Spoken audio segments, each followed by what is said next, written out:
Some people have asked us about our trucks and how the Mavericks hold up. We've had to upgrade all the springs. Some of them have a leaf springs and some of them have the bladder, I think is what you call it. But here's the back. This is my production leader's back of our truck here. This is how his looks. I have him driving around supporting the 3 trucks. We support 282 subscribers right now, so we'll see 282 jobs every quarter. So this is our proportioner system. We've got our soap, our SH, and our water. This is for neutralizer. This is for dragon juice and restore. This is kind of the back of how everything is laid out. We have control box to switch from water to bleach. This should not be here. We're not supposed to use plastic. This is our P40 battery, hose reel, soft wash hose. This is bleach and this is water. Aluminum frame. All the trucks are supposed to have 32-foot ladders and 20-foot ladders. I bought all of Lowe's supplies. They like aluminum. I bought it last month, and so I'm waiting for them to get a stock in. I just don't want to order aluminum ladders, have them delivered because no one's at the shop.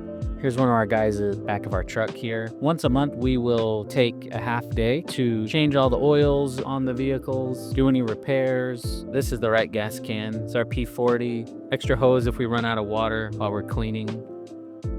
So they're all generally pretty much the same. We have our blower for gutter cleaning and dry soil removal before we get anything wet. We have weed whackers as well. Here's another one. Look at that box of donuts. Nice. This seat was taken out. I don't mind that. It's in the shop. We have our extra hose. Gives us a little bit more room.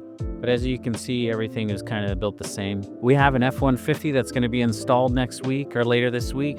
Gives us a little bit of a footprint. It's going to allow us to put the P40 facing the house side, which is nice. This is the other side here. We're just doing some final repairs. We had an issue with our P40s and we found out that some debris was caught in there when we did the repair. So we're putting on filters, and so we're trying to find the right spot for the filter so it doesn't reduce flow. So that's what we've been doing all this morning after we changed the oils and cleaned up the shop a little bit.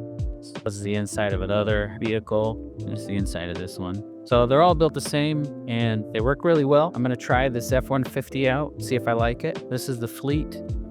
I got my little sales car, and then we got the new F-150. We need to hire somebody in April, but I needed the tax relief, so that's why we bought it before the end of the year. Any questions about it, the Mavericks or anything, let me know, and I'm happy to answer it.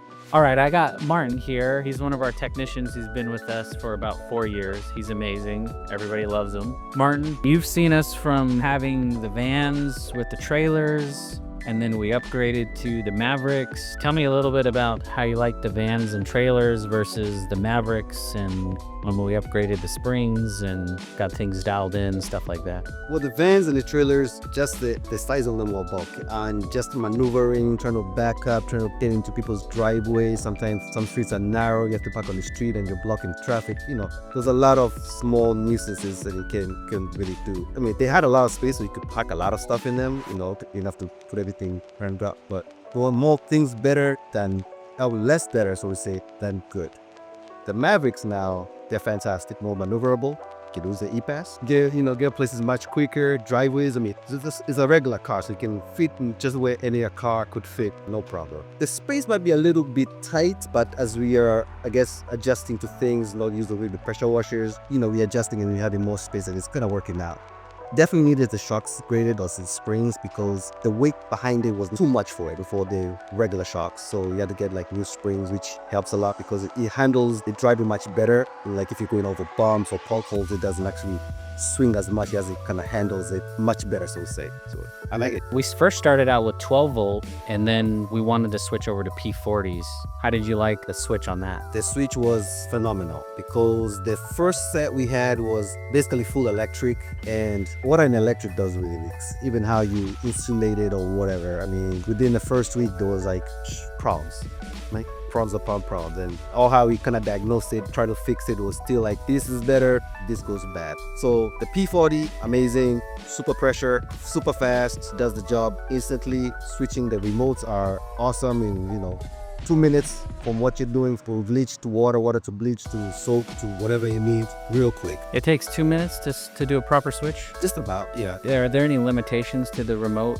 Anything in particular you have to be careful of? Yeah, definitely. You have to kind of be in, how to say, like Eyesight? on sight range. Okay. Any kind of buildings or anything like that, sometimes even height kind of restricts it. Okay. Because I think it just doesn't have, because it doesn't have an antenna. So it's all like the infrared type situation or microwave, whatever signal. Sure. Yeah. It has so much range to it. Yeah. But generally, if you're doing something, in these instances, what I'll do is, if I'm switching from one thing to the next thing, I'll always start from closest to the truck. So if I'm like bleaching from the truck, I'll bleach from the truck, go all the way to the end. So I'm coming back, after rinse off, I have to walk all the way close to the truck. So I switch it, and I walk all the way back, and I do whatever I need to do. So now, by the time I get it to the back, I'm only clean water. You know what I'm saying? And then I can rinse another section, and then turn around as I'm coming to the truck, hit it, rinsing, and then bleach, come right back. That's awesome.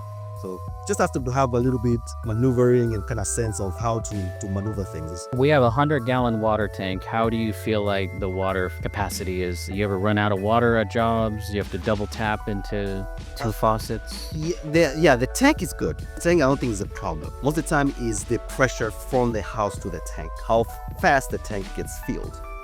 Because if the tank stays full, you're always good. But if you're using too much water, or basically if the outlet, what you're using is less than what's coming in, then you're gonna have issues. Yeah. So the tank is never really a problem. This is always the pressure from the house into the tank. So sometimes you have trickling water and there's not much you can do because it's just what it is. And you have to double tap. Sometimes you double tap and it's the same source of water, so you're reducing one to the next, so it's really not much of a save. Beyond that, if you have a full tank, always good to go.